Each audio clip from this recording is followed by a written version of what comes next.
Hello everyone, welcome back to my another new blog. এটা ছিল আমার বার্থডের দিন, রাত্রিবেলার সারপ্রাইজ। এইসব দেখে তো আমি খুব হ্যাপি হয়ে গেছিলাম।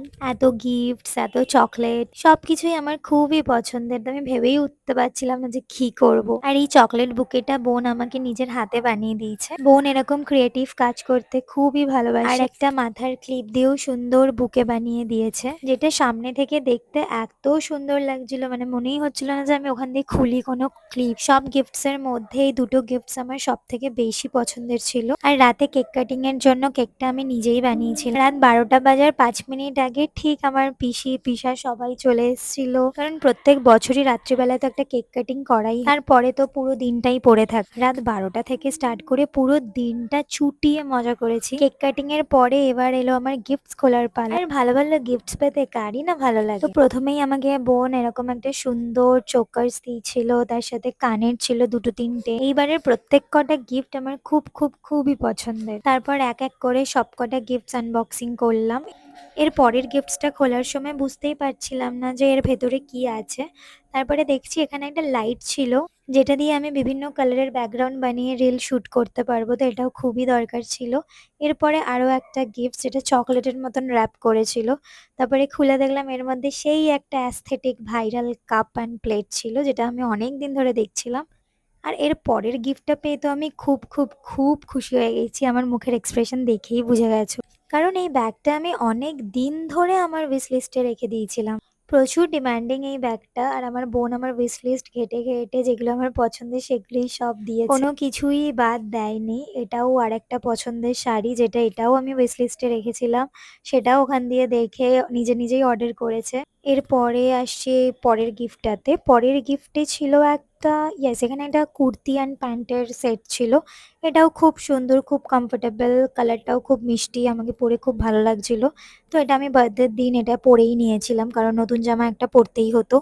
এর পরেরটা আমি যেটা পেয়েছিলাম সেটা ছিল একটা শাড়ি। ইয়েস, আমি একটা শাড়ি নিয়েছি আমার পছন্দের, একটা রয়্যাল ব্লু কালারের। এই শাড়িটাও আমাকে বোনই নিজে চুজ করে কিনে দিয়েছে। এরপরে লাস্ট গিফট মনে হয় এটা। হ্যাঁ, এখানে একটা আমাকে জুতোও ও দিয়ে দিয়েছে, মানে যেগুলো আমি এক্সপেক্টই করিনি সেইগুলোও আমাকে কিনে কিনে দিয়ে দিয়েছে।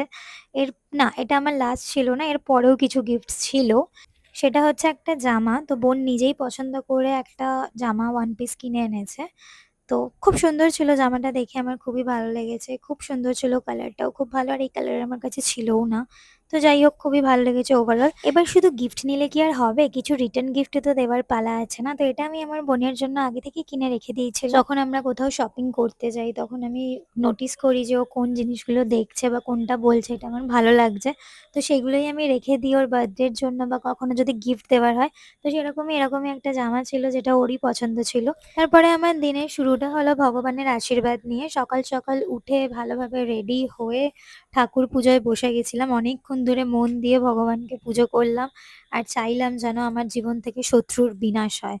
অ্যাট লাস্ট পুজো শেষ করে বড়দেরকে প্রণাম করলাম, বড়দের আশীর্বাদ নিলাম। তারপরে আমি রেডি হয়ে গেলাম, কারণ আমারও একটু স্পেশাল লাঞ্চের তো দরকার না, বার্থডে বলে কথা। তো মা এখানে আমার জন্য অনেক রকমের লাঞ্চের আয়োজন করেছিল। প্রথমেই ছিল ইলিশ মাছ, তারপরে ছিল চিংড়ি, তারপরে ছিল পনির, ডাল, মিষ্টি, গাজরের হালুয়া, আর 5 রকম ভাজা ভাত। রাতে চিকেন হবে বলে চিকেনটা স্কিপ করা হয়েছিল, আর মাটন আগের দিনই খেয়েছিলাম বলে মাটনও বাদ দেওয়া হয়েছিল। এরপরেই আমরা রেডি হয়ে চলে গেলাম পিসির বাড়ি, কারণ আমাদের যে মেন মানে মাদার ইন্ডিয়া, তার সাথেই তো আমার দেখা করা হয়নি। তাই জন্য সব কাজ ফেলে আগে চললাম তার সাথে দেখা করতে। তো গিয়েই এখানে প্রণাম করে নিলাম, আশীর্বাদ নিলাম। এটা হচ্ছে আমার আম্মা, মানে আমার ঠাকুমা, যার ভূমিকা আমার জীবনে অনেক। এইটুকুনি ছোট ভিডিওতে হয়তো বলে বোঝানো যাবে না। আর এটা ছিল আমার বার্থডে স্পেশাল আউটফিট, আর এটা ছিল আমার সুন্দর কেক। যে কোনো কেকই আমার অল টাইমস ফেভারিট, আর এরকম একটা থিম রেখে সাজানো পুরোটা আমার বোনের প্ল্যান ছিল। তো আমিও এখানে একটু ট্রেন্ডিং ভিডিও বানিয়েছিলাম, বাট পোস্ট করা হয়নি টাইমের অভাবে। সবাইকে অনেক অনেক অনেক থ্যাংক ইউ আমার বার্থডেটাকে এত স্পেশাল করে তোলার জন্য। আমার বাড়ির লোক ছাড়াও আমার বন্ধুরা আমার জন্য অনেক সারপ্রাইজ প্ল্যান করেছিল, যেগুলো আমি আগের ভিডিওর মাধ্যমে অলরেডি দেখিয়ে দিয়েছি, যেগুলো আমার কাছে খুবই আনএক্সপেক্টেড ছিল। এরপরে এলো লাস্ট কেক কাটিং এর পালা। আমি যে গিফটস গুলো দেখিয়েছি সেগুলো শুধুমাত্র আমার বোন আমাকে রাত্রিবেলায় দিয়েছে, এছাড়াও আমি প্রচুর প্রচুর প্রচুর গিফটস পেয়েছি, তাদেরকে অনেক অনেক অনেক থ্যাংক ইউ। আর এটা ছিল আমার birthday special dinner, pulao and chicken. তো আজকের জন্য এইটুকুই, দেখা হবে আবার পরের ভিডিওতে। টাটা।